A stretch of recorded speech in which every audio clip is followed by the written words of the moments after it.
All right, good afternoon, everybody. Thank you to our guests and the attendees for joining us. Today, we are doing candidates for the Catalina Schools Foothill District Governing Board.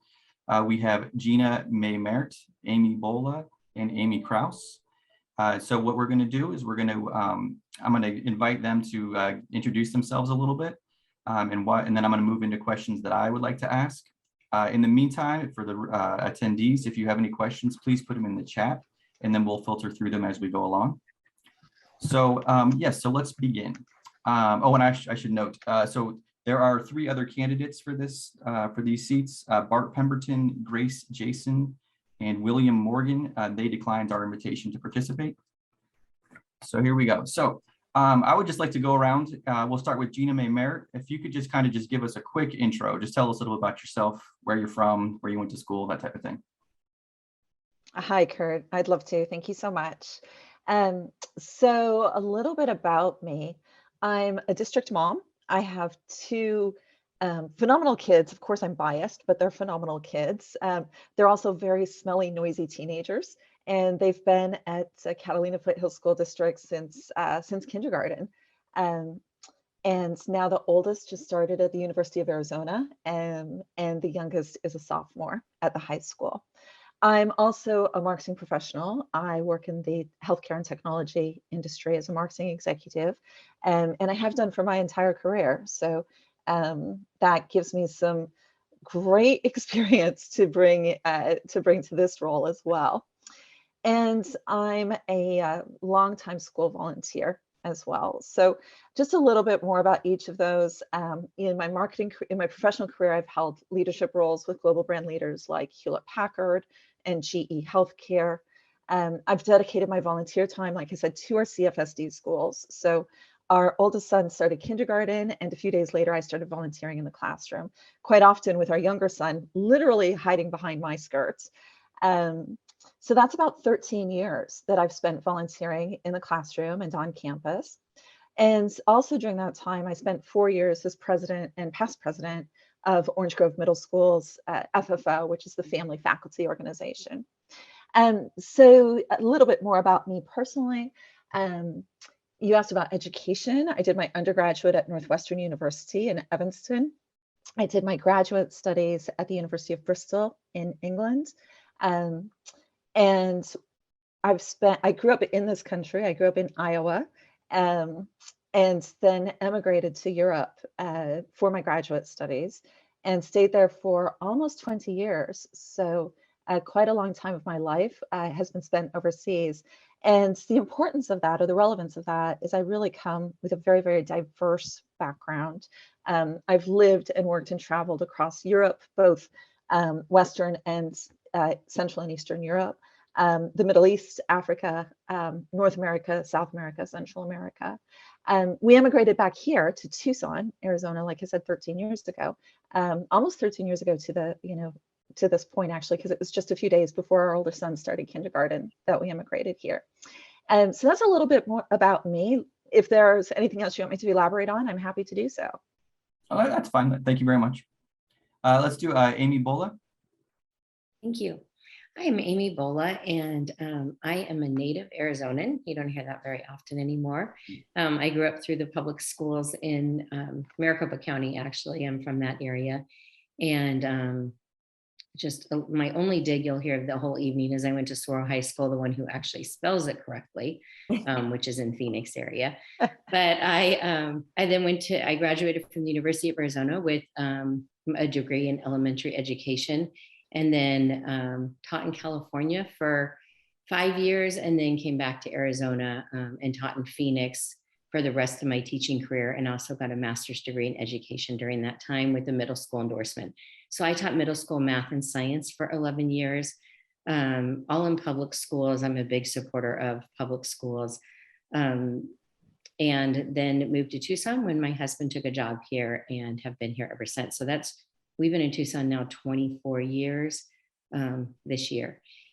And I have 2 children, like Gina and Amy. We all have 2 kids.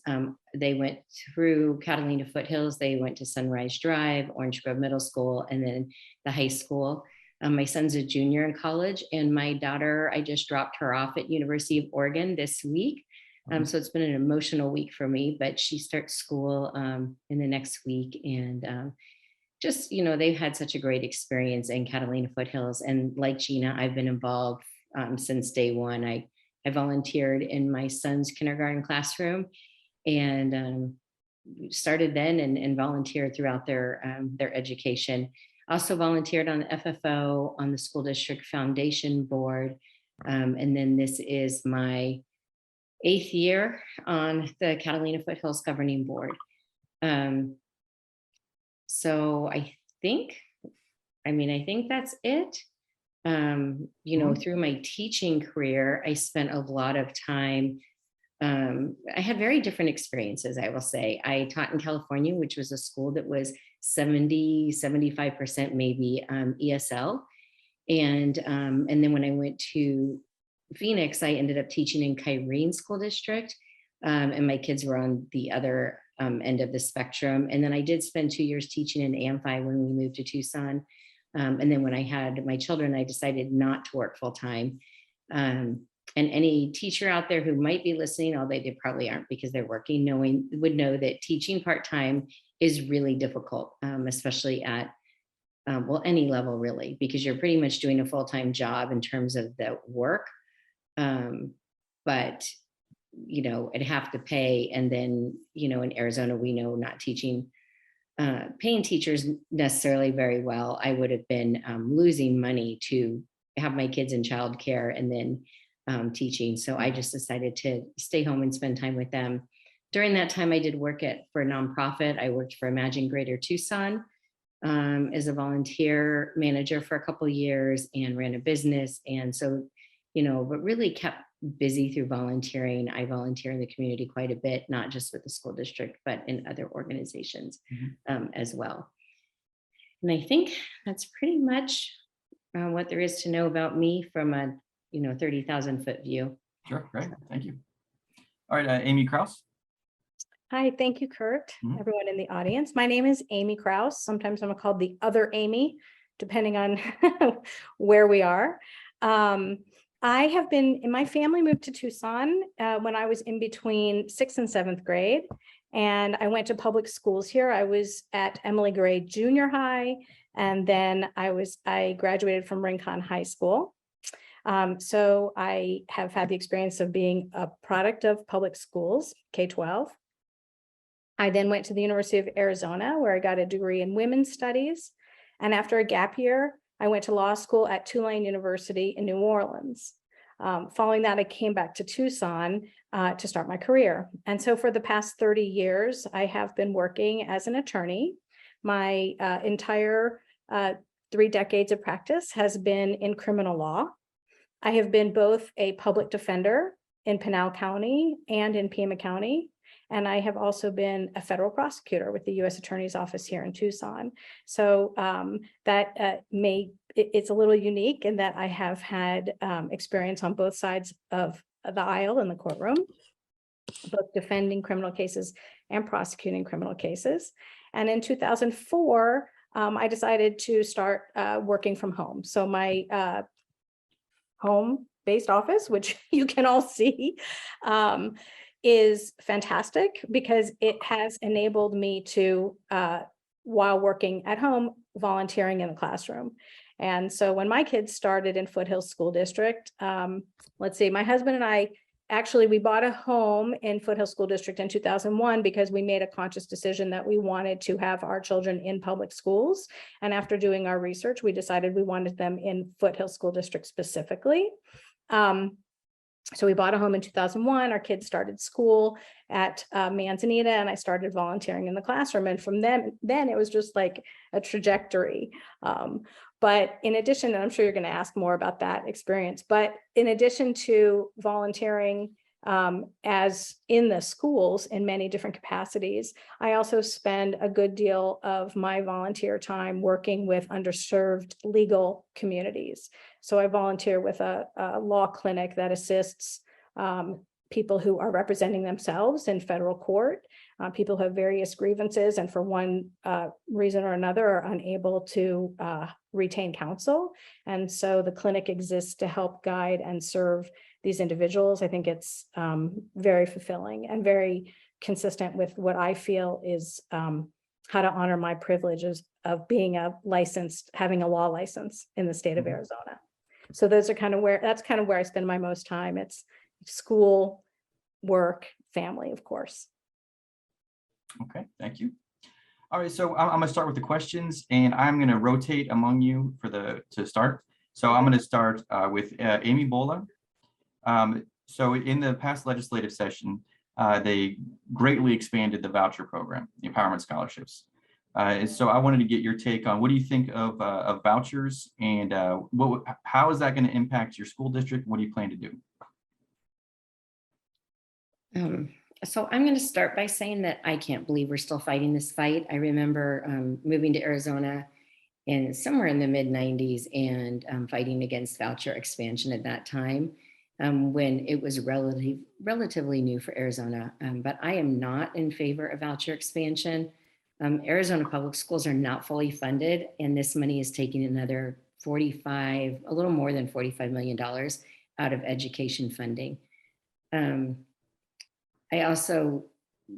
find it interesting that the vouchers are always more than the per pupil funding in Arizona, and this has been the case since they started.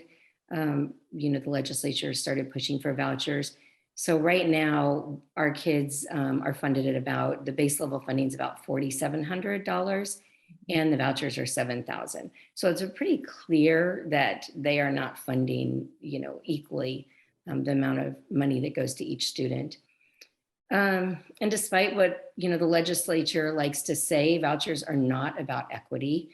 And I feel it's disingenuous to say that they provide school choice, allowing students to flee public schools. I mean, the data just does not back that up. First of all, they don't provide enough dollars for a student from a low income bracket to attend a private school. This average tab is about $10,000 for a private school in Arizona. And if you're low income, you obviously a $3,000 budget amount, or for anyone, honestly, $3,000 is still a pretty big hit. And then so it becomes a $7,000 subsidy for parents who already have their kids in private school. In fact, it's over 78% of those applying for vouchers have kids already attending a private school. So from that standpoint, it's really not going to have a huge impact on the number of students who are attending schools that they're happy with. Like, we won't lose enrollment necessarily at CFSD, but with that huge amount coming out of the general fund at $45 million, that will have an impact on all schools. The other thing that really bothers me is voters do not support vouchers in Arizona. They voted 4 years ago, something like 2-1, not to expand them. And it seems like every time that happens, our legislature in response just doubles down and provides an even larger voucher expansion.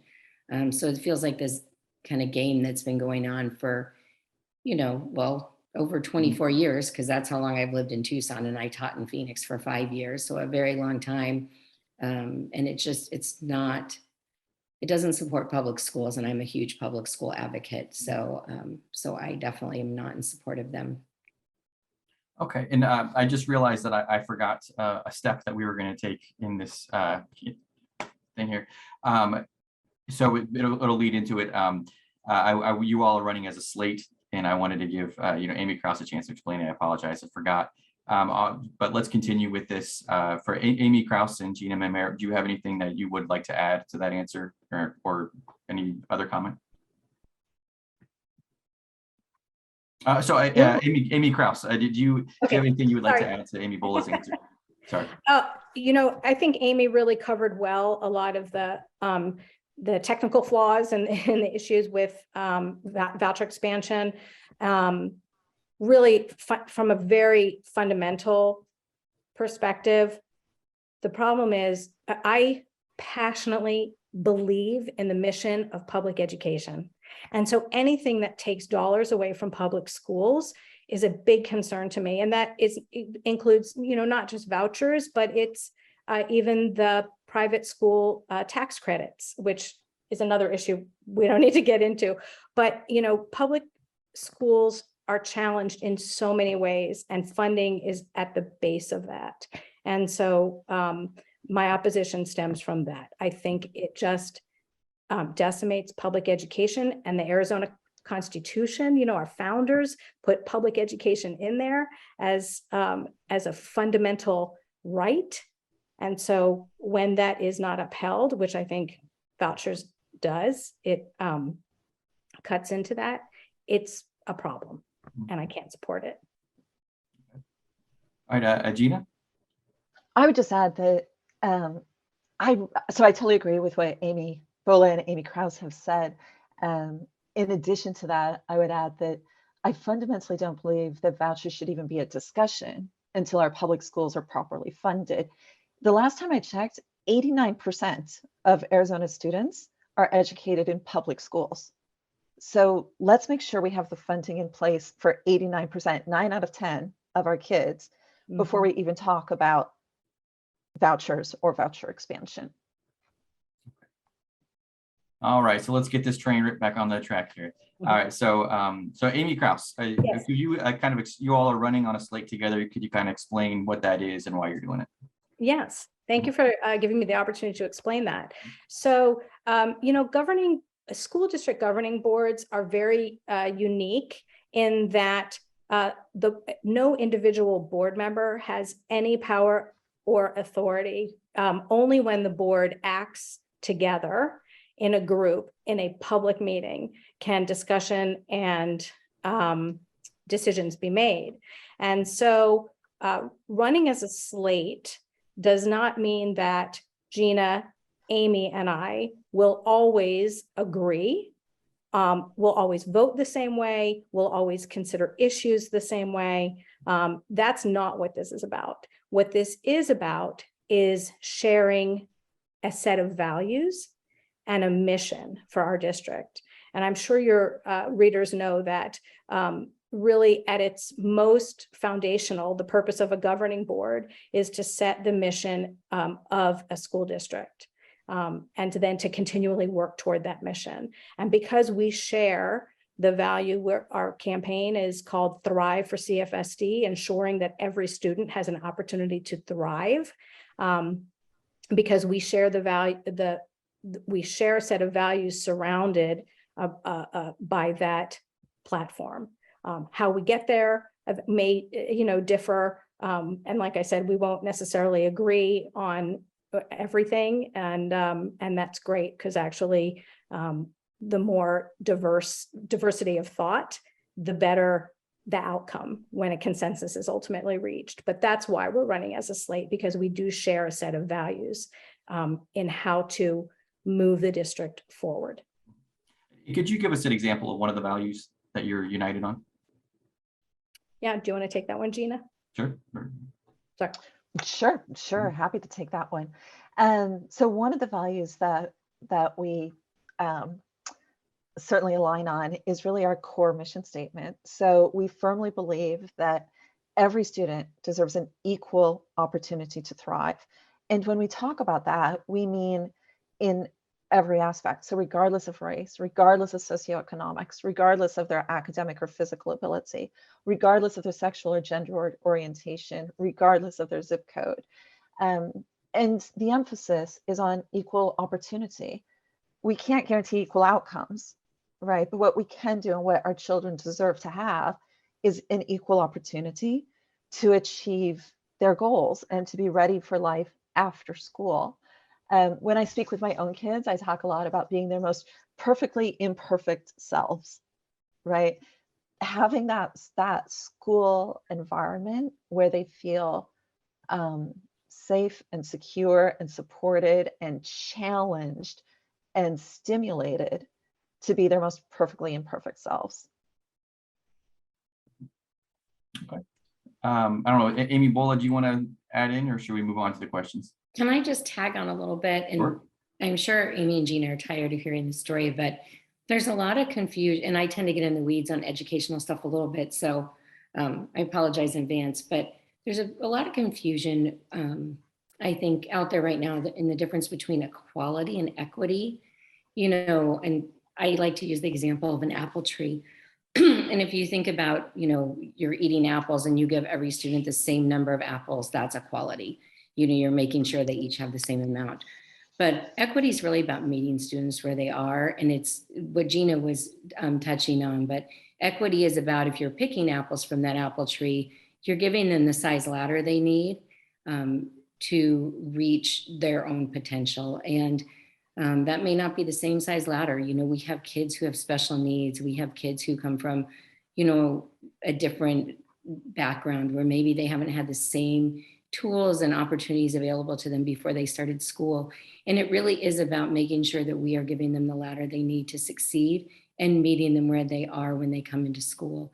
And that's really equity. And I say that because we hear a lot, well, you can't ensure equal outcomes, as Gina said, and we can't, you're right, but we can ensure that we are giving a student all the tools they need.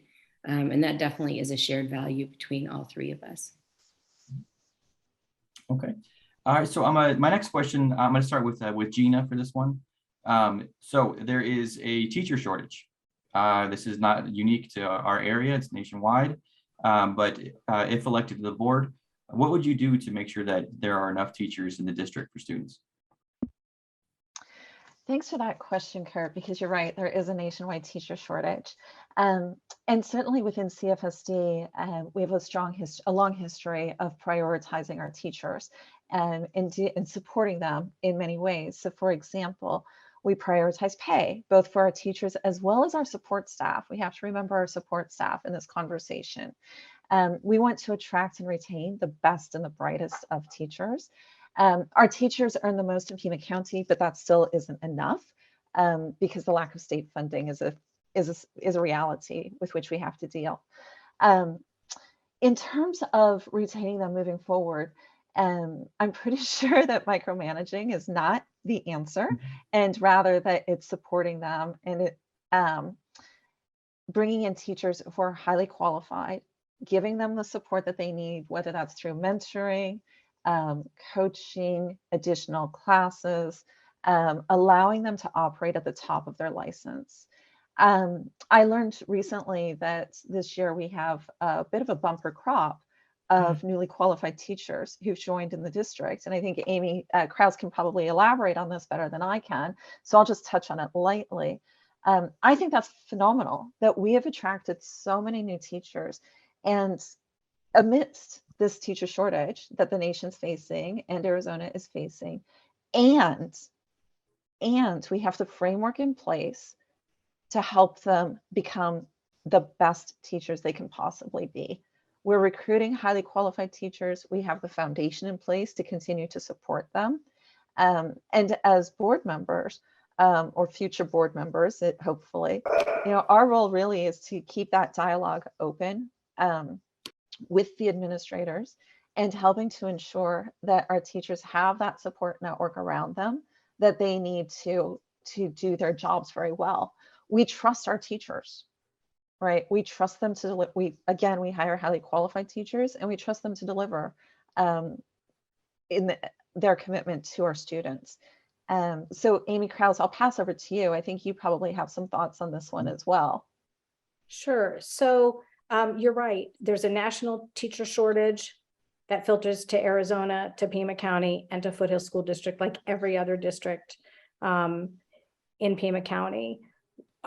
This board, interestingly, because I'm currently on the board and have been for the past 2 terms. Many years ago, we made one of the superintendent's performance goals attracting and retaining highly qualified educators. So this is something that we have been working on for a long time. And I think that it is paying off in our retention rate. And we do several things to, first of all, as Gina said, we truly value our teachers, and we show them that we value them in many ways, one of which is pay and benefits, one of which is, for example, this board instituted a climate study where we have been surveying and speaking to teachers to find out from them, what do you need? What makes you happiest at work that contributes to your ability to deliver your lesson plans in an effective manner to your students? And we take that information and we respond to it. So for example, we've been working on class size. We've been working on teacher workload to reduce it. We've been working on, one of the things that came out of the climate survey was that teachers value time to collaborate with their peers. So the district has built-in planning time. So, one other thing that I just want to add, and then I'm sure Amy can add to this as well, is that we have a very robust teacher induction program. So for the first 3 years that a teacher is with us in Foothill School District, whether they're new as a brand new teacher day one out of college, or whether they come to us from somewhere else, they participate in a training program that provides them with mentorship and resources. And, as Gina said, teachers are professionals. There is a pedagogy. They know it. I don't. I've seen it. It has been incredibly growing experience for me as a board member to kind of start to understand a little bit about how education works. But I think that sometimes people think that because we all went to school, anybody can teach, or we know what teachers should do. And I think that's so far from the truth. I mean, I could not teach any more than you could sit in my chair and write a brief for the Ninth Circuit Court of Appeals. It's a profession, and I so appreciate what teachers do, and I'm so motivated to help them do their job well. We know that what teachers do in the classroom makes the most direct impact on our student achievement. All right, Amy Bhola, did you have anything you want to add? Well, Amy Kraus stole half of my analogy, but I like, it's okay, Amy, but I like to say that, we all live in homes, but we don't think we're architects. But yes, everybody who's ever sat in a school desk tends to think that, oh, I know what, education is about. And even after teaching for so many years, I don't feel I could go into classroom right now without, having getting caught up in the current pedagogies and just having some training on classroom management and my subject areas and all those things that go into being a highly qualified teacher. I feel like my own kids had just amazing teachers in CFSD. And I think part of that is not only are they highly qualified, but our district and our parents, our community really support those teachers and allow them to be the experts they are. I don't think there's anything more demoralizing than, honestly bringing in people who aren't qualified and thinking they can do the same job. And I know that's a big push in our state. Oh, people don't even need a bachelor's degree. We can bring them into fill classrooms and, well, yes, then you have a very high paid babysitter, but they are not going to deliver the same kind of instructional experience that you will get from a highly qualified teacher. So that's all I have to add. Okay, great. So I'm going to start with you for the next question, Amy Bhola. Recently it was reported, the pandemic learning loss. Again, this is not a hyper-local thing. This is a national, which is across the board. During the pandemic, there was some lag in how students have learned. What would you do to get students back up to speed? Yes, great question. I think that learning loss is real and it's huge, and especially in some areas.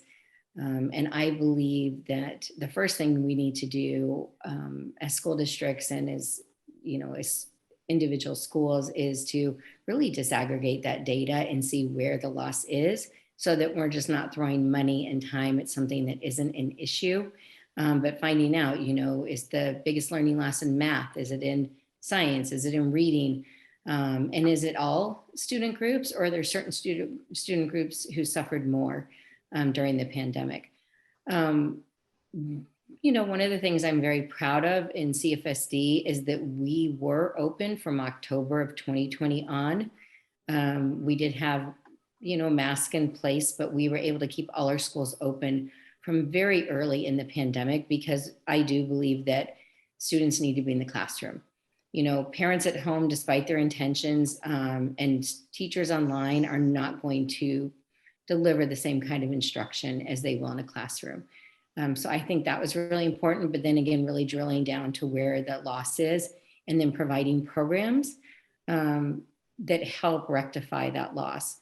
We received a lot of funds, additional funding during the pandemic, like the ESSER funds, for example, that really needed to be put into those areas. And I think it's important that we're using those funds correctly and looking at, again, where the biggest need is and directing those funds to where they can help students pick up some of that learning loss that occurred during the pandemic. Okay, going to Amy Kraus. Do you have anything you'd like to add?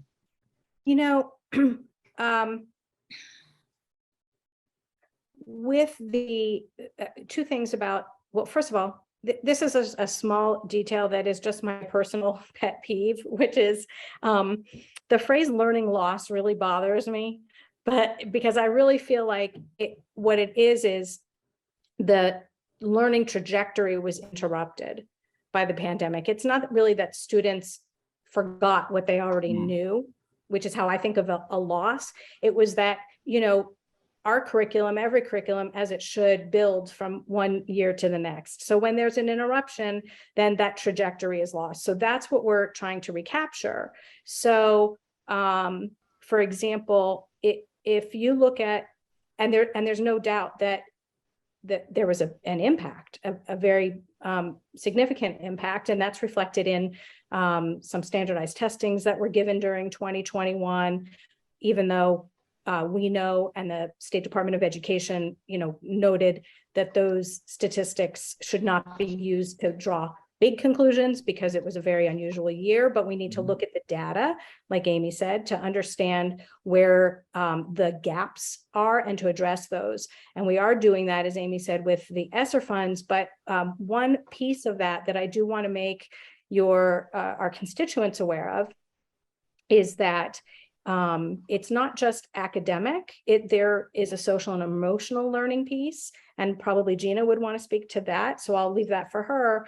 But I just wanted to add that we did, in connection with how to spend the funds, survey all the stakeholders in that process, because it was important that we hear from our parents.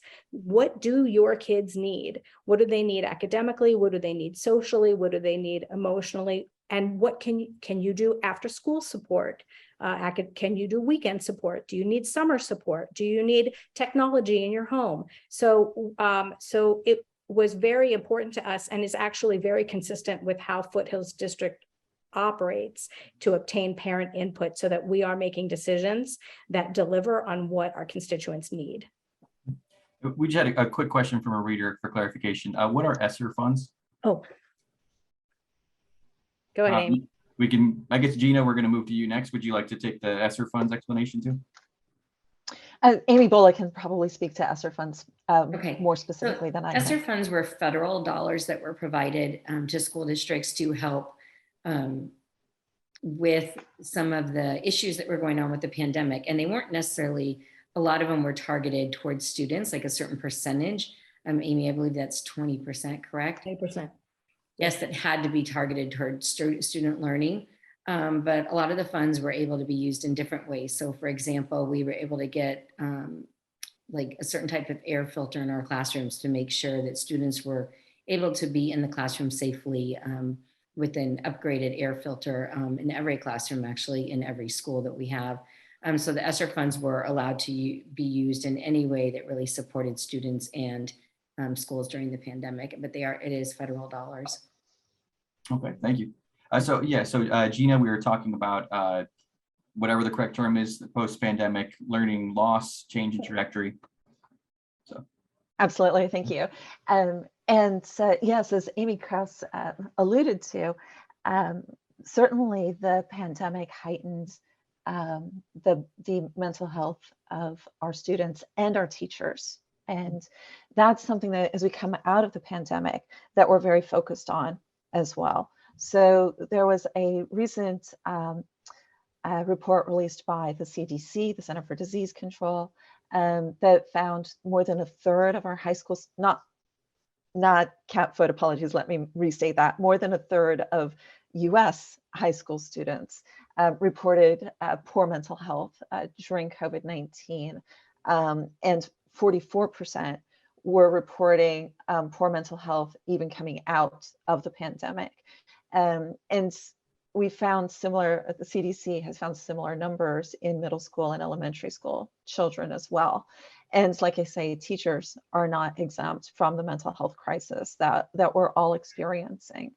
There are some populations that have experienced whose mental health has arguably been even more greatly affected during the pandemic. So for example, children who were in an abusive home, for example. So there was certainly a heightened instance of child abuse during the pandemic.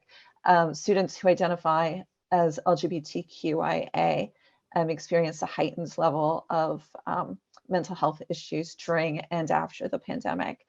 Students who are biracial or of another non-Caucasian ethnicity experience a heightened level of racism during and after the pandemic. So we're seeing a real conflux of a lot of factors here affecting our students and our teachers' mental health. And so coming in, bringing this back home to CFSD, I'm relieved as a parent that we have a robust counseling program in place, and that we're continuing to prioritize that for the sake of our students and our teachers.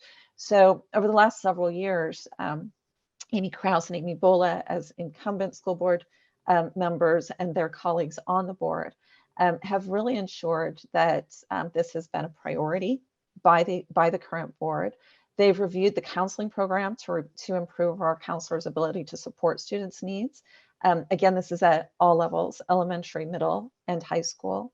And the district administration was very responsive to the board's request to prioritize that. And this then pulled off a complete transformation of our counseling services, centered around three things. So academic development, social and emotional development, and career development. Of course, here within the context of COVID and coming out of COVID, I'm referring especially to the social and emotional support that our counselors are able to provide their students. We're also very focused on increasing the number of counselors available and the time that they have available to support students in these more non-traditional ways. And so helping to, working closely with the administration to try to put measures in place that really give them that opportunity to work one-on-one with children who need that support, or in small groups with children who need that support. And so really, that your question, Kurt, was about the COVID learning loss, the change of the learning trajectory, as we refer to it. And yes, academics is one part of that. However, what I want to emphasize here is it's only one part. It's an important part, absolutely, but it's only one part. We need our students and our teachers to also have, to be mentally healthy, physically healthy, have that support network around them that's really going to give them that holistic experience in school. Mm-hmm. Okay, thank you. So this next one is, we're going to start with Amy Kraus. School shootings, right? This is the worst part of the whole thing. So particularly after the Uvalde shooting, what are you going to do if elected to the governing board again? What are you going to do to make sure that students are safe at school? So last summer, the administrators of CFSD hired a security firm, a very well-known, well-respected, bona fide school security firm, and did a complete audit of all 9 school campuses. So that includes the preschool, 4 elementary schools, 2 middle, 1 high school, and the district office. So of 9 campuses. Their report, and they did that with the, it wasn't just the administrators, it was also the principals at each school site, our facilities directors. They have prepared a comprehensive report, and that report will be presented to the governing board in an executive session, which is consistent with law, that these matters be discussed in executive session to discuss what additional measures we may need to take or that are being recommended that we take at our various school sites. So that is underway now. I will say that because we are very fortunate in Foothill School District to have a broad range of voter support for public education issues. We have had bonds and overrides in place for many, many years that has enabled us to implement certain important security measures that have been in existence for years before Uvalde, certainly, but including, for example, single points of entry at every school, security cameras, that sort of thing. So I am looking forward to receiving that report and to acting on that report. And I understand that answer, but in the broader conversation, the question kind of revolves around, should we have armed teachers? Do you support having SROs at the schools? So we do have an SRO at the high school right now, and she also is part-time, I think, or not part-time, but she also services one of the middle schools when she can. And I think having a community partner is beneficial for our schools and our campuses. Our high school is over 50 acres. Having the school resource officer is important, but she cannot be the only point of contact. And I'm sure that, Amy and Gina will speak about the other training that, there's layered protocols that keep our students safe. So yes, the SRO is one layer of that protocol. We also have to train students, parents, teachers on what they need to do, for example, not propping open doors, but I'll let somebody else speak to that. Okay, all right, let's go to Gina. What do you think? I concur with everything Amy Kraus said. I appreciate, Kurt, the intention of your question. I have a couple of things to add. One is that I've yet to see any research that shows, beyond a shadow of a doubt, that arming teachers or increasing armed guards on a school campus has a benefit to deterring or to making a school safer. Rather, as Amy Kraus said, where we have seen the evidence, it's in that layered response. So ensuring, yes, having active school resource officers. I believe we have, Amy spoke to the one at the high school. I believe in total we have 4 across the district, although I could have that number wrong. But in addition to that, we have, for example, anonymous tip lines that our students are educated on, and they actively use it when they need to. I think that small example actually speaks volumes about the kind of safe, secure environment that we're creating here. Our students feel safe in reporting their concerns, right? And when a concern is reported, either anonymously or directly to a teacher, the protocols are in place that our teachers know exactly what to do with that information, as well as our support staff. Apologies, I should be saying teachers and support staff here. And so that brings me to the second point I'd like to make. I appreciate that we're talking about school safety here in a very literal sense. However, I would also like to encourage us to expand that definition. To create a safe, secure environment, every student, every teacher, every support staff, every administrator needs to feel safe and secure when they're on our campus. They need to know what to do when they do have a concern. They need to feel comfortable and confident in following that course of action. I believe that's the environment that we create. And as a future board member, hopefully, that's very much where I personally would want to lean in, is continuing to work with each of our schools, at the administration at each of our schools, to continue to foster that kind of safe, secure environment. Amy Bhola, what would you like to add? I'm really hoping the dogs stop barking and are quiet for a minute. I muted for that reason.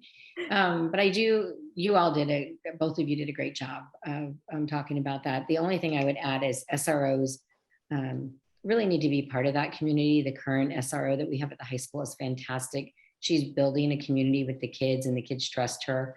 And I think you do need a climate where kids can go to the SRO and feel they're a safe place to go if they have concerns. Otherwise, I think it's not a help to have an SRO on the campus. It really is about building that community and building that relationship with the principal and the administrators and the SRO, if that's going to be helpful.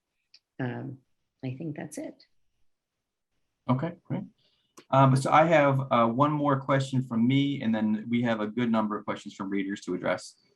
So I've lost track of who to start with. It doesn't matter. Let's do It doesn't Amy matter. Bhola. Yeah, let's do Amy Bhola. We'll start with you.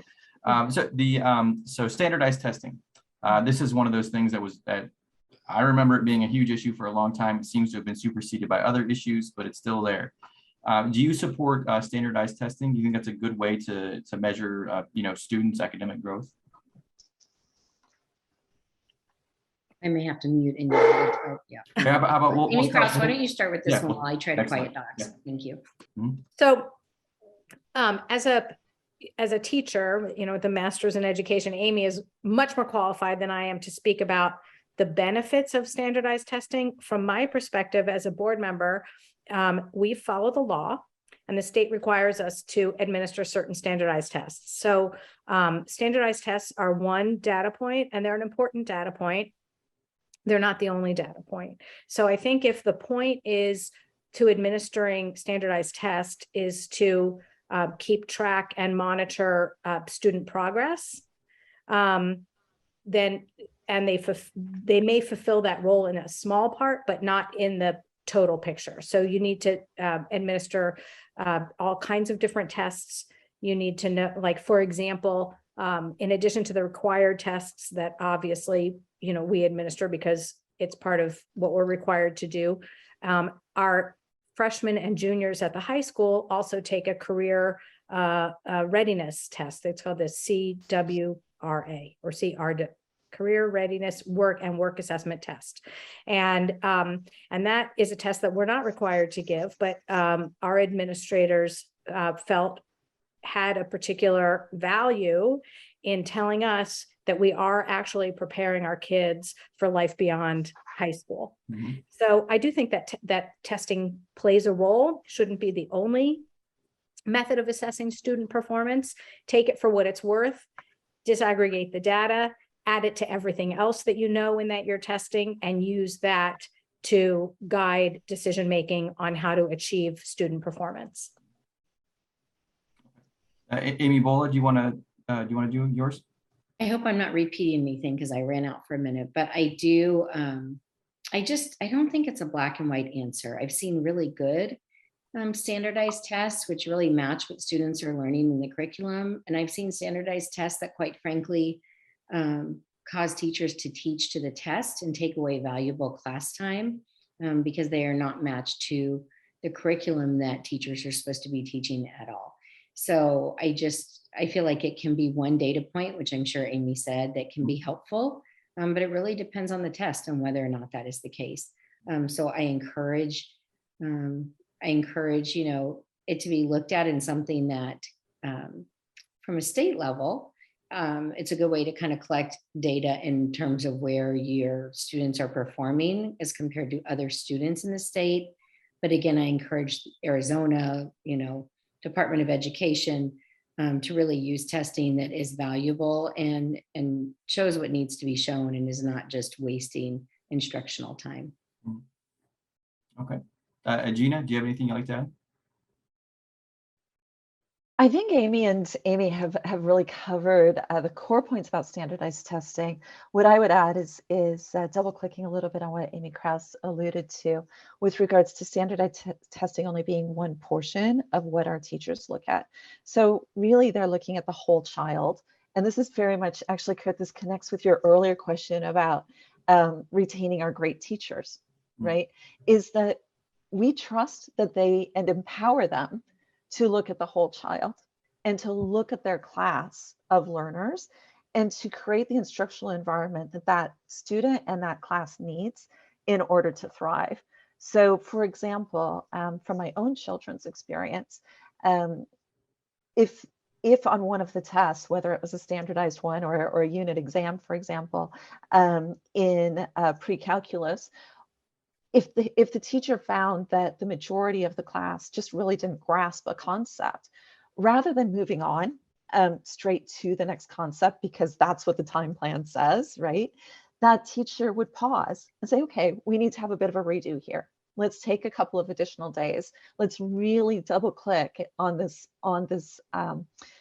topic so that we can get as many of you to mastery as possible, right? And so although I'm referring more to like a unit test example here, I think this, what I see is that standardized testing provides that same opportunity. And I see our teachers using it in a similar way. It's a moment in time of how our students are performing. And they are great at taking that insight as one point, one indicator of how our students are doing and where they need to invest additional time in order to ensure that the majority of the students and as many students as possible absolutely get that content, understand it, and are able to move on to the next level. Okay. All right. So I'm going to dig in here. We have, okay, so this one gets into the fact that school board meetings have become a battlefield in the culture wars. I want to get your stance on censorship in regard to requests to remove books from school libraries. Let's start with Amy Kraus. Can you just clarify for me? Are you asking about school board? So to speak to school board meetings in general, our public comment is not required under the statute. To have, board meetings, members of the public are permitted to attend and to observe board meetings. There's nothing that by statute requires the board to receive public comments. Our board does, and it's a value that we hold very dear, to allow members of our community to come into the boardroom and to address us, whether it's on a topic that is already noticed on the agenda, which we can then discuss, or a topic that is not on the agenda, which we by law cannot discuss. We welcome public comment. We value public comment. We respond to public comment. And so to the extent that school board meetings can become or had become contentious, that was par for the course. I welcome and appreciate hearing from the community that I'm elected to serve. What I don't appreciate is, vitriol and personal attacks. But if someone comes to our board meeting and expresses an opinion or a frustration with us, or thinks we're doing the wrong thing, which happened a lot during COVID, and it's respectful and heartfelt and sincere, we need to listen to that. That's why we're there. So with regards specifically to books, yes. do you have a standard of what is acceptable and what should be removed with regard to a book? So if you're talking about, interestingly, this past legislative session, the Arizona State Legislature addressed curricular materials and text materials that specifically had sexual, that was graphic sexual material. And so, of course, we follow the law, and we're in the process of implementing those laws that actually go into effect, I think, on September 24th. So next week, but knowing that the law was passed, our school district, which has hundreds of books that are approved for use in the curriculum, started the review process. And so starting this school year, even though the law hadn't gone into effect yet, only materials that met the statutory standard, even though the statute hadn't gone into effect yet, are being used. And that requires teachers to notify parents of any sexually explicit material that's within an approved text. I think it would mostly occur in English classes. For the most part, I can't think of at the higher levels, just to clarify. At the higher levels, of course, like in the high school, and to obtain parental permission to use those materials. So that's already underway. We, I value parental rights and parents' choice of what is appropriate for their child to be doing. And so I think that we facilitate that by, in many ways, requiring parental consent before some materials are used. And I'll add, I just learned this at the board meeting we had on Tuesday. Amy heard it too, from Dr. Connery, our associate superintendent, that even though the statute requires parental notification of only sexually graphic materials, the notice that went to our to families, to parents this year included a notice of any vulgarity and profanity and violence. So we actually expanded the reach beyond what the statute will hold. So I have no problem with that. That's how it should be. Okay. Gina, do you have anything you'd like to add to that? I think Amy Kraus covered. Mhm. Did a great job covering it. No, don't apologize. I think you did a great job covering it. And Amy Bhola? Amy touched on this a little bit, but the only thing I'll add is I think that's a frustrating, the board meetings themselves can be frustrating for parents because they come and they speak and let's say they're upset about a book in the school library. And then if it's not on our agenda, we can't respond to them. And I can think that can be very frustrating for parents. I'm just understanding that open meeting law and how that works. And we do educate them about it. And we talk about it at the beginning of every meeting, but I still think it's frustrating. And so one of the things that I think as a board member is important that we either reach out to that parent after the meeting with follow-up information, but oftentimes it's the administrators reaching out to that parent after a meeting to provide follow-up information. Mm-hmm. And as Amy said, it's our job to listen to those concerns. And even though they may not see it, we have agenda planning the day after a meeting, and it's something that we'll bring up. Like, is this a problem? Is what this parent's saying, is it their perception, or is it really happening that they are not seeing the materials that are being taught in the classroom? And so I think all those things, parents don't always get to see what goes on behind the scenes per se, and that, can lead them to be a little frustrated. And I don't know, I almost said unfortunately, but I don't want to say that. It is just the way the state law works. And if we are doing a good job, we're making sure we're communicating with our parents about how that works and about other opportunities to communicate with administrators. Yes, and this leads into another question from a reader, and we'll start with Gina this time. So this is in regards to Tom Horn, who's running for superintendent. He wants to give more power to parents, and so the question is, let me make sure I do it correctly here. Let's see. Do you believe parents should have more influence over the curriculum and operation of a school district than they do now? Yes. So let me put that question. Do you think that parents should have more influence over curriculum than they do now? Yeah, I find that question interesting. Thanks for asking it. I find it interesting. Honestly, I don't know how much more transparent the school district can be with the curriculum. And what I mean by that is that CFSD has a long history of making the curriculum information fully available on its website for anyone to access.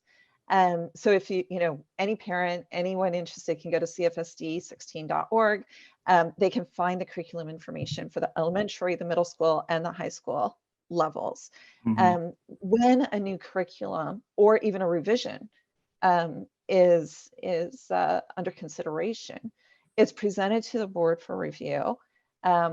Even more detailed documentation is then included in the board book, and that too is available to the public for review. And so the the idea that, and also apologies, Amy Kraus said, and Amy Bhola referred a few minutes ago to the fact that when there are books that teachers want the children to read as part of their core English curriculum, that list goes to the parents for active approval as well. So those are just a few examples, but what I'm getting at here is it is so transparent already. Our curriculum, is so transparent already. So that's sort of what's so the core elements that are already in place. As a parent of two children who have gone, one of whom who has gone through the district, the other of whom, like I mentioned earlier, is a sophomore, I will also add that anytime I did have a question about the curriculum, I was fully empowered and welcomed to email the teacher directly.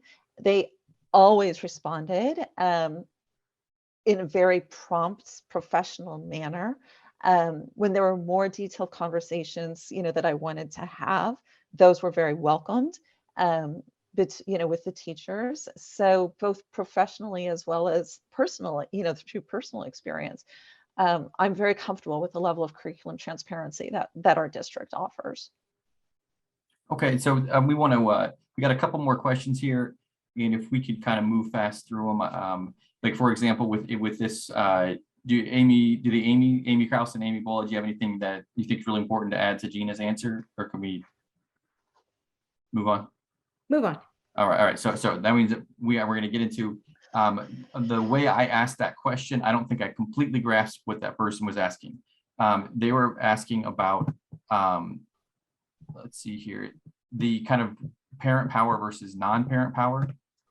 So do you think that parents should have more influence over the curriculum than non-parents? So I guess maybe getting at what should be the role of people who live in the district but don't have kids in the schools? Should they have any type of influence on? In terms of the curriculum? Yes. The curriculum should be led by our teachers. They're the ones who are educated and qualified to understand what, to design the curriculum. There are processes in place to ensure the curriculum adheres to the state requirements, and our teachers are very well experienced at bringing that curriculum to life.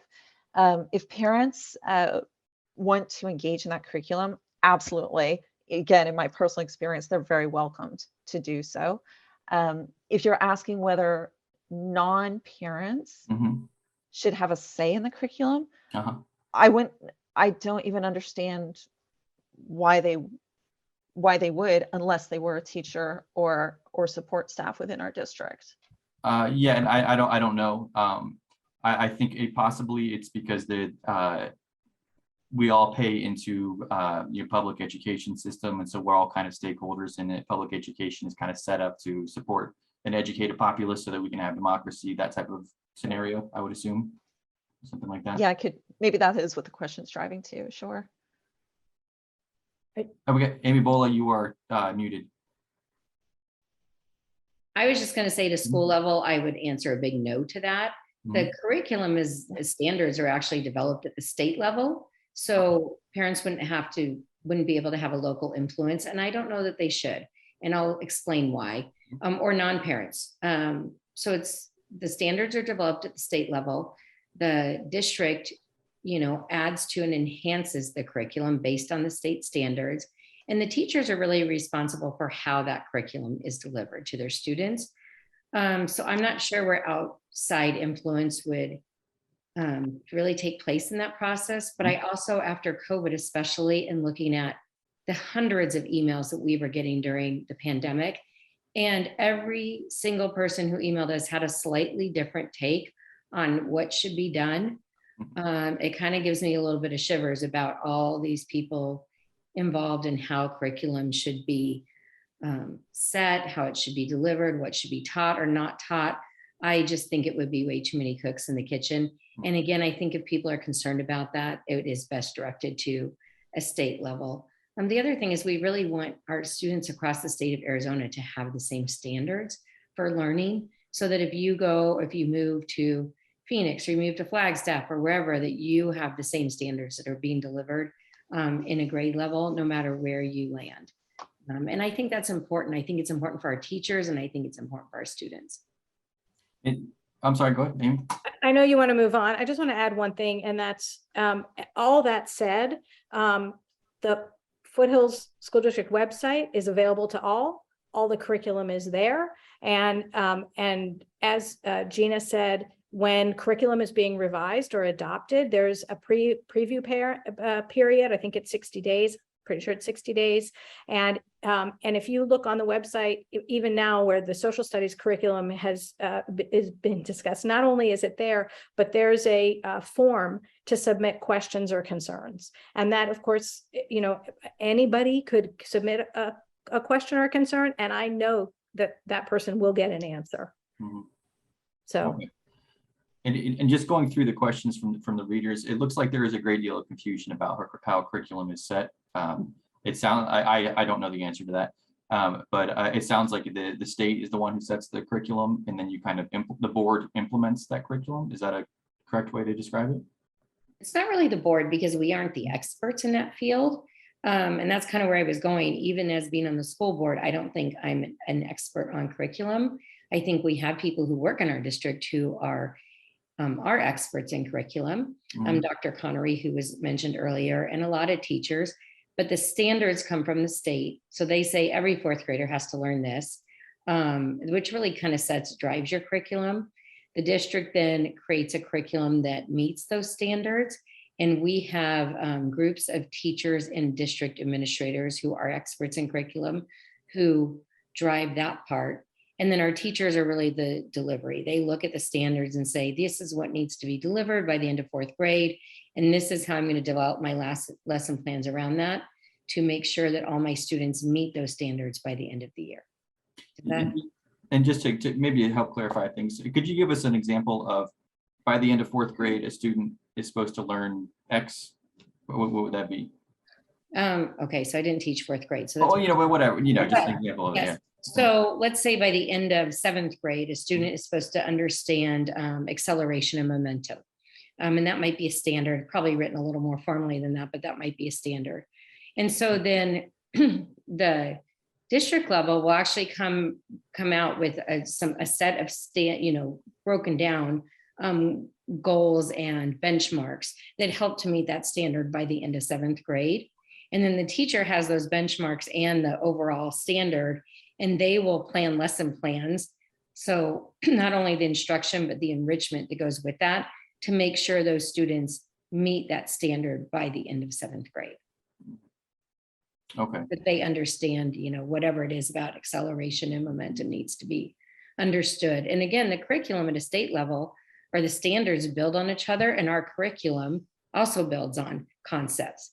So you might look at that concept and say, hey, that's a great standard or benchmark for seventh grade, but what do they need to learn in sixth grade? I'm sorry, to make sure that they're ready for that learning in seventh grade. I apologize. And you see that in whether it's in reading or math, especially, I think all parents would understand that in something like math, you have to be learning certain skills every year to make sure that by the time you get to higher level math, you are going to understand the concepts. You can't learn, calculus or algebra if you don't understand how to add, subtract, multiply, divide. And honestly, more than that, but you get the idea.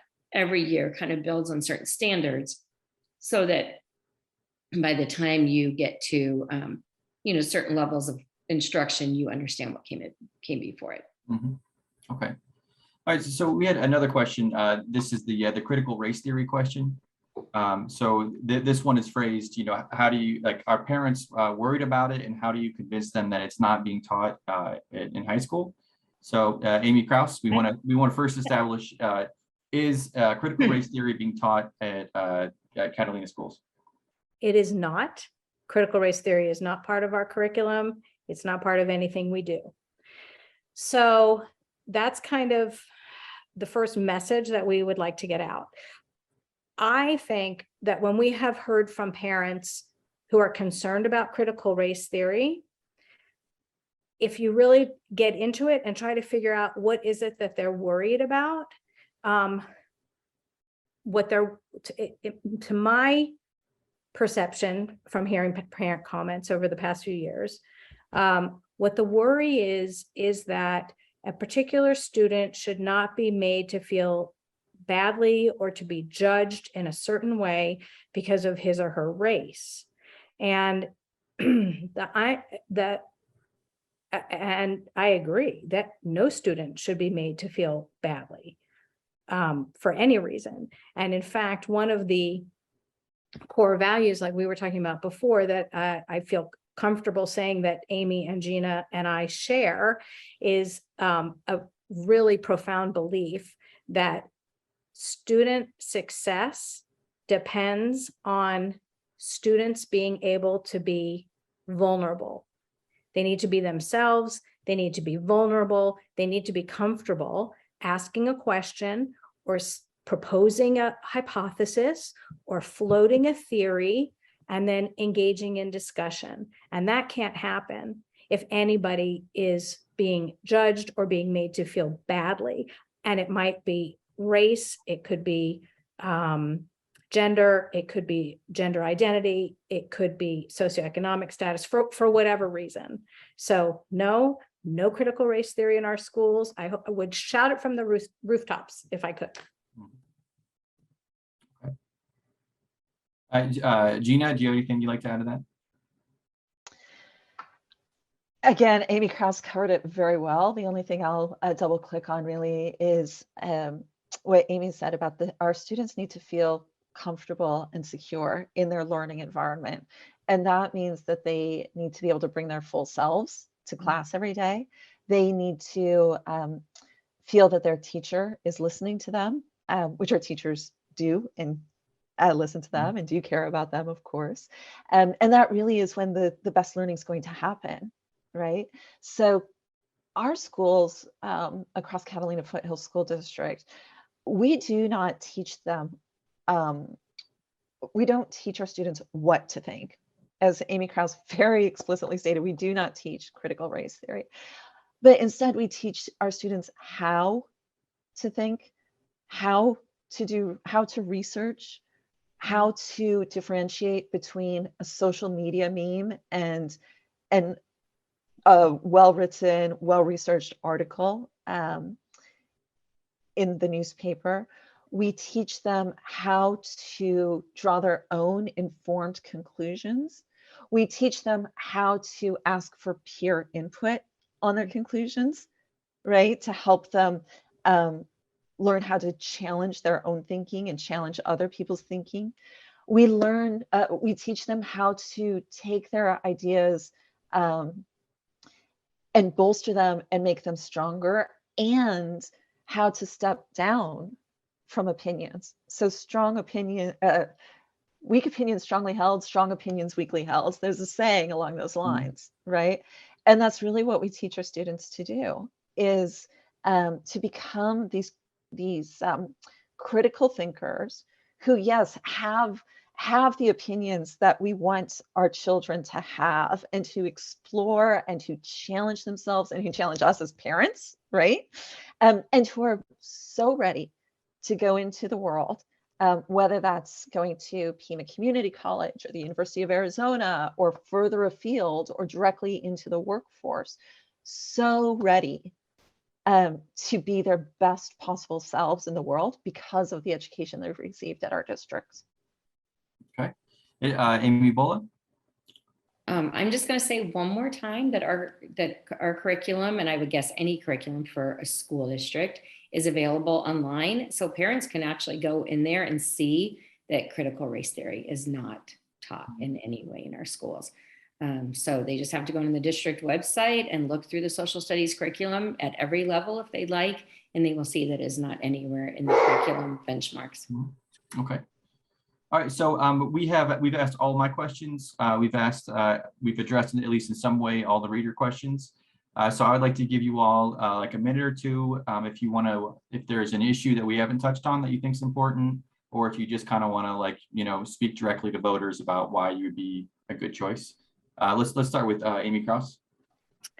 Well, thank you. I really appreciate people who are taking the time to learn about school board elections. Sometimes we kind of fall to the bottom of, well, we're always on the bottom of the ballot, but sometimes we're also fall to the bottom of people's consciousnesses.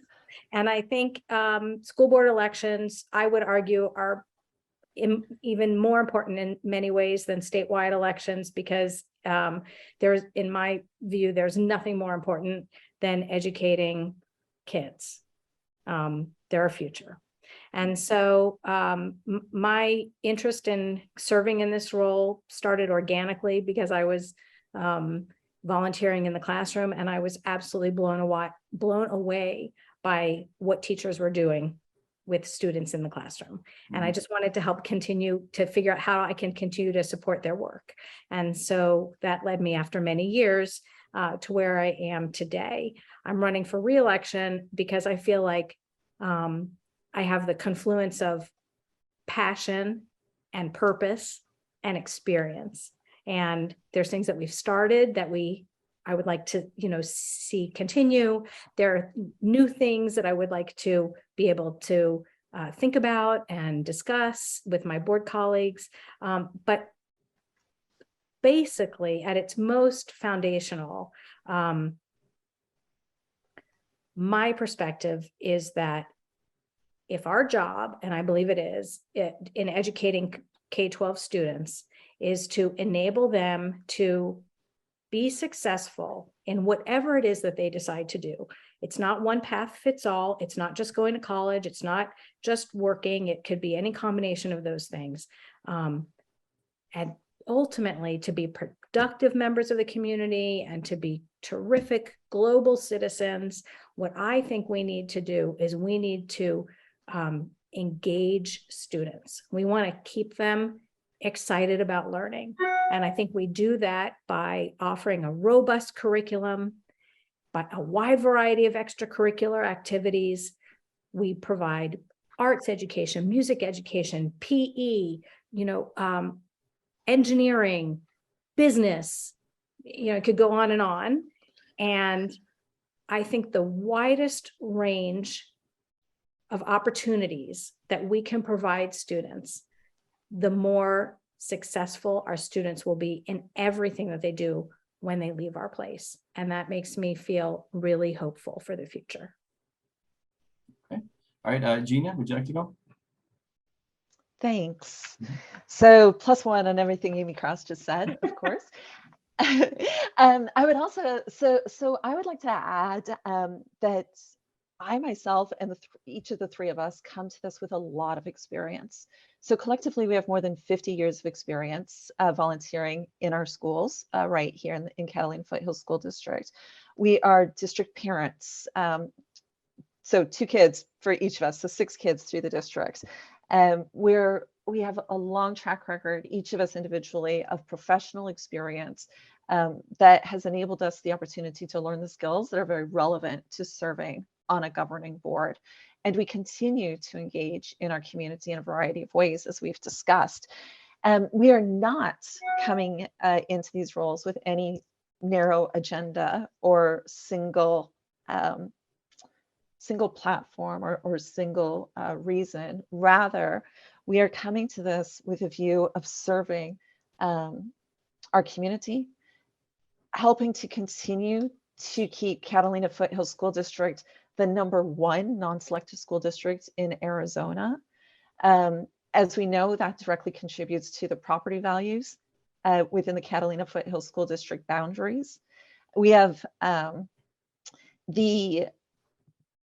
true north is not just making, again, it's not any single platform. It's not, any one child. Our true north is creating the best possible learning environment for every single one of the 5,400 students within our school district. That's a huge responsibility. That's a huge responsibility. I am so humbled and grateful for the opportunity to potentially serve in that capacity. I admire Amy Krauss and Amy Bhola, the service they've given over the last 8 years as board members, and that the fact that they want to continue to serve for another 4 years, I think is a real testament to how seriously we take this responsibility of serving our community. And again, that care of more than 5,000 students. Okay, Amy Bhola. Thank you. Yes, so I came into school board service much as Amy Kraus did. I just kind of fell into it because of my volunteering and because there were openings and people suggested that I get involved. But I will tell you that I had I was a little bit maybe misguided in what I thought a school board did.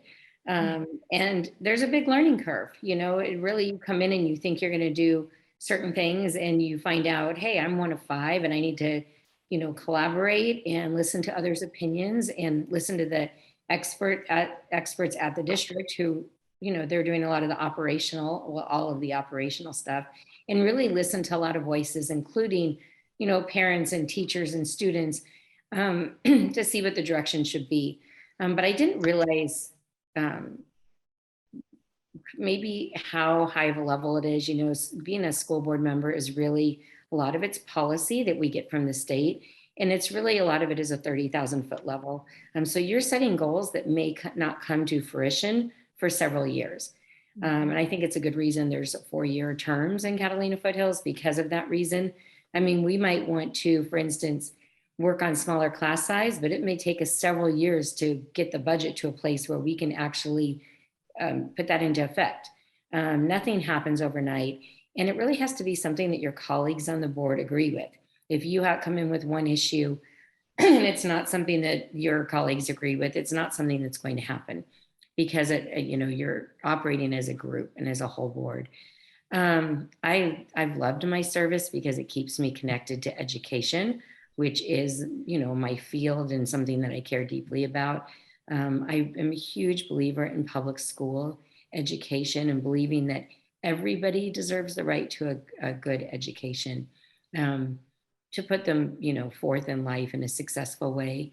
So I think that's my driving factor.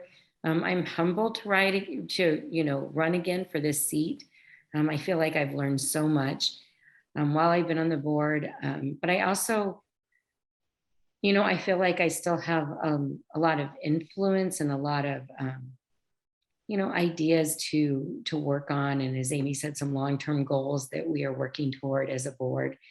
And I'd like to see those to fruition. I feel that my experience really on the board, my experience in education is interesting. It gives me maybe a little different viewpoint than some of my colleagues on the board, but we each bring our special skill sets from our careers into that.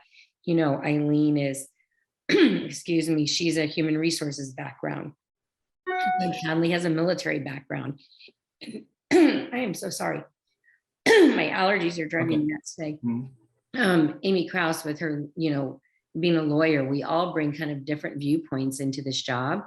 But that's part of what makes being on the board so great, is that everybody has a slightly different experience level and a different viewpoint, and we're able to work together and collaborate and really drive some of the policy decisions that help our students succeed and that support the mission and vision of the district. And I love that work. I find it very fulfilling. And as I said, I really love working with my colleagues to not only set those goals, but then to watch them, bloom as we serve our time on the board. Okay, great, thank you. All right, so we have our next reader chats are on Monday, September 19th at 1 p.m. We have Jaime Morris running for Vail Governing Board. On Tuesday, September 20th at 10 a.m. we have Edward Buster and Jennifer Anderson also on the Vail Governing Board. All right, so I want to thank all our guests today for taking the time to be with us and to answer our questions. I very much appreciate that. And I also want to thank all the readers who showed up and the readers who are going to watch this later on YouTube or on Tucson.com. So thank you very much, everybody, and I hope you have a great day. Thank you.